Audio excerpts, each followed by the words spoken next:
Humankind, since before the time of the ancient Egyptians, have long looked at the night sky. The Egyptians pondered the night sky and wondered about the cosmos for thousands of years, and humankind still continues to learn more about the night sky and ponder the wider cosmos. The ancient Egyptians believed that the band of the Milky Way that we now see in the night sky was the goddess Nut, and her body was stretched across the heavens, and the stars were attached to her body. And at the end of each day, Nut would swallow the sun, and it would pass through her body, and it would be reborn each morning. In the depiction of the goddess Nut we can see here, we can see Nut's body stretched across the sky, and she's being held up by her father, who is Shu, and he's the god of the air.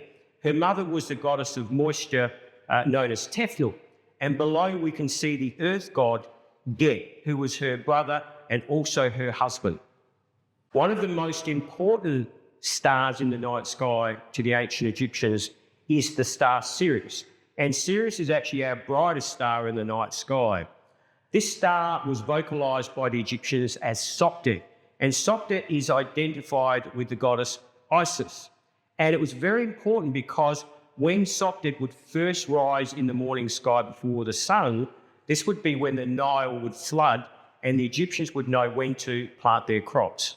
In fact, the Egyptians called their land Kemet, which means black land, and they were referring to the fertile black muds that were spread across the valley around this time of year.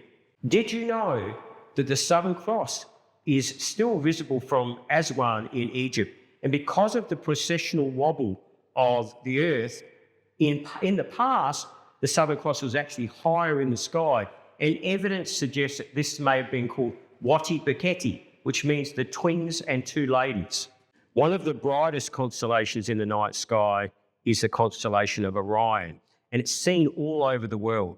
The Egyptians also saw these stars, and they identified them with their god of the underworld, Osiris, and they called this particular constellation Sa, or Sahu. Any ancient society had a great view of the night sky. Once the sun would go down, the stars were so vibrant. So the ancient Egyptians had a really rich mythology that allowed them to explore the night sky, understand the night sky, and create some wonderful ideas of how they thought things in the cosmos moved and adapted.